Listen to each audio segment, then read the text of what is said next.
Hello. അപ്പോൾ ഇതാണ് പേളിമാണി ഇതുവരെ കാണാത്ത ഞാൻ വരച്ച നിലയുടെ drawing. Welcome to another day of me living alone in Delhi powered by coffee. ഇന്ന് ഞാൻ ചെയ്ത കുറച്ച് ആർട്ട് വർക്ക്സും ഡ്രോയിങ്സും ഒക്കെ കാണിച്ചു തരാമെന്ന് വിചാരിച്ചു. ഇത് നിലയുടെ ഒരു ഡ്രോയിങ് ആണ് കേട്ടോ. ഇപ്പോൾ വീഡിയോയുടെ സ്റ്റാർട്ടിങ്ങിൽ പറഞ്ഞ പോലെ തന്നെ പേളിമാണി ഇതുവരെ കണ്ടിട്ടില്ല, പക്ഷേ ഫാൻസ് പേജൊക്കെ ഷെയർ ചെയ്ത് അത്യാവശ്യം വ്യൂസൊക്കെ കിട്ടിയായിരുന്നു. ഇത് മിസ് യൂണിവേഴ്സ് ഹർണ സന്ധുവിൻ്റെ ഒരു ഡ്രോയിങ് ആണ്.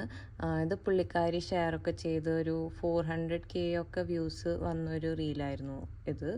പിന്നെ ഇത് ആദിത്യ റാവ് ഹൈദ്രി, നമ്മുടെ അയൺമാൻ, തൃഷ ഫ്രം പൊന്നിയിൻ സെൽവം. പിന്നെ ഇതൊക്കെ കോളേജിലേക്ക് വേണ്ടി അസൈൻമെന്റ്സ് ആയിട്ട് ചെയ്ത വർക്ക്സ് ആണ് കേട്ടോ. ആറന്മുള കണ്ണാടി ഇൻസ്പയർഡ് ആയിട്ടുള്ള വർക്കാണിത്. ഇതൊക്കെ ഫയലിൽ ഇങ്ങനെ എടുത്തു വെക്കാൻ പോയപ്പോൾ എല്ലാനും ഒന്ന് കാണിച്ചു തരാമെന്ന് വിചാരിച്ചു. ഇനി നാളെ കാണാം. ബൈ.